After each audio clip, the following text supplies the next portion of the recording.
We're recording on the 12th of September 2024, and these are the science and space headlines we're following on Talkin' Science.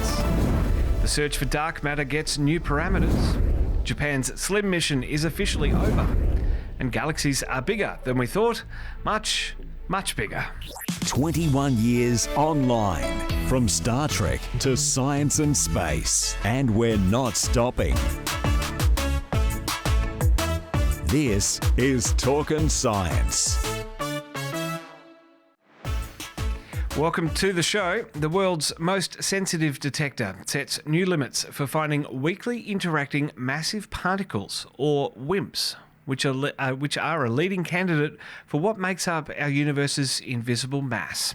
The Lux Zeppelin, or LZ detector, a mile beneath the South Dakota surface in the Sanford Underground Research Facility, is hunting down dark matter, and these latest results have set further limits on what WIMPs could be.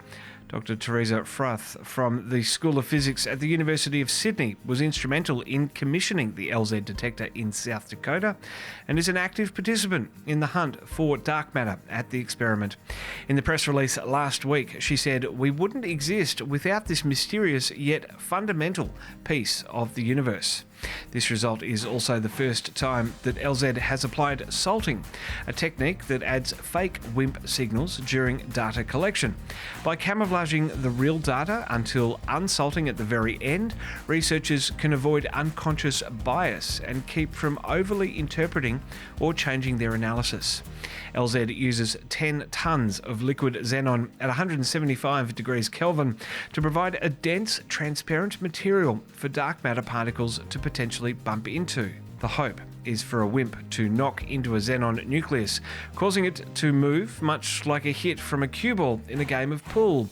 By collecting the light emitted during such interactions by the detector's 494 light sensors, LZ could capture WIMP signals with other rare events.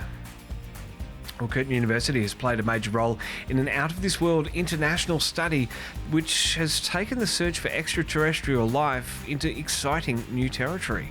In collaboration with the SETI Institute and the Berkeley SETI Research Centre, both based in the US, the International Centre for Radio Astronomy Research used the Murchison Wide Field Array in remote Western Australia to search for alien life in galaxies other than our own at low radio frequencies for the first time.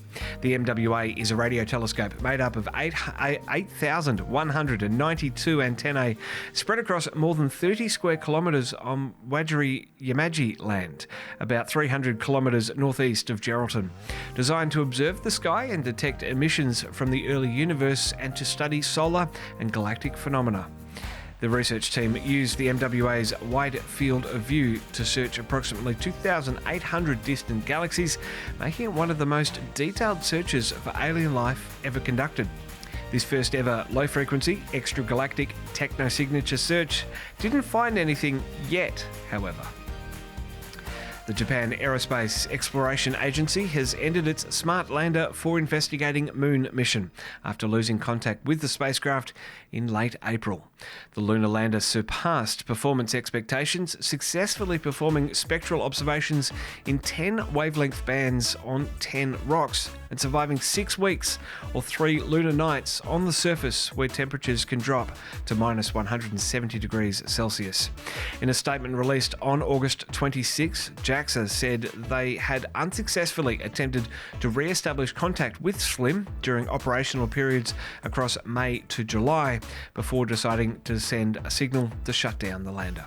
The January landing made Japan the 5th country to soft land on the lunar surface. However, its solar panels were facing the wrong way, foreshadowing the uphill battle ahead for the mission.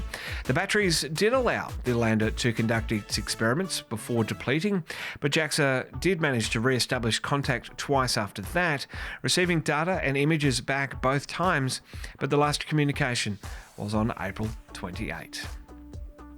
A new set of NASA science experiments and technology demonstrations will arrive at the lunar South Pole in 2027, following the agency's latest commercial lunar payload service initiative delivery award.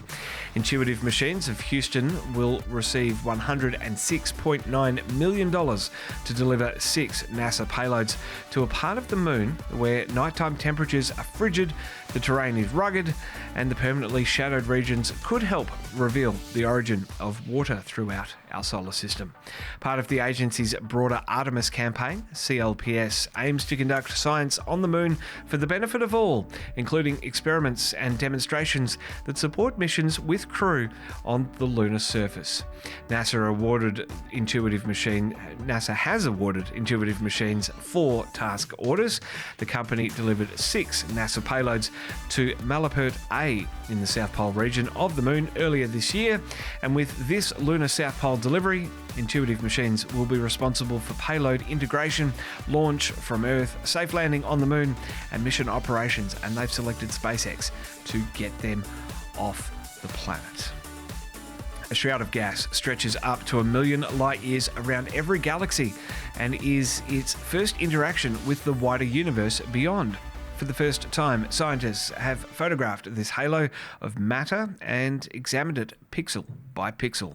The halo of gas surrounding the stellar disk accounts for about 70% of the mass of the galaxy, excluding dark matter, but until now has remained something of a mystery. In the past, we have only been able to observe the gas by measuring the light from a background object, such as a quasar. That's absorbed by the gas. However, a new study has observed the circumgalactic medium of a star-bursting galaxy 270 million light-years away, using new deep imaging techniques that were able to detect the cloud of gas glowing outside of the galaxy 100,000 light-years into space, as far as they were able to look. To envisage the vastness of that cloud of gas, consider the galaxy's starlight. What we would typically view as the disk extends just 7,800 light-years from its centre. The current study observed the physical connection of hydrogen and oxygen from the centre of the galaxy far into space and showed that the physical conditions of the gas changed. The study adds another piece to the puzzle that's one of the big questions in astronomy and galaxy evolution. How do they evolve? How do they get their gas? How do they process that gas? And where does it all go? Well, NASA and SpaceX are targeting a launch period opening October 10 this year for the Europa Clipper mission, which will help scientists determine if one of Jupiter's icy moons could support life. 9 instruments and a gravity science experiment make up the payload that will be hoisted beyond Earth's gravity by a Falcon Heavy rocket, with the eventual aim of multiple orbits of the solar system's 6th largest moon orbiting Jupiter. The primary mission is to investigate the subsurface life potential in the huge ocean buried by the icy crust of the Jovian moon. 3 other science objectives will aim to understand the shell of ice along with the composition and geology of the moon. As we get closer to that launch window, we'll have more coverage of Europa Clipper here on Talkin' Science. Well, Trekzone membership gets you in first releases and first details. Sign up today to get early access and behind the scenes of Australia's only science, space and science fiction podcast network. Facebook, Instagram, X, TikTok and YouTube Shorts all have podcast highlights, especially of Talkin' Science. So find us where you are. Congratulations to Nina Pats for joining Equatorial Launch Australia. I'm sure Hypersonic's loss is ELA's gain. Looking forward to plenty more from both those companies coming up really soon. For now, this is Talkin' Science for the 12th of September 2024.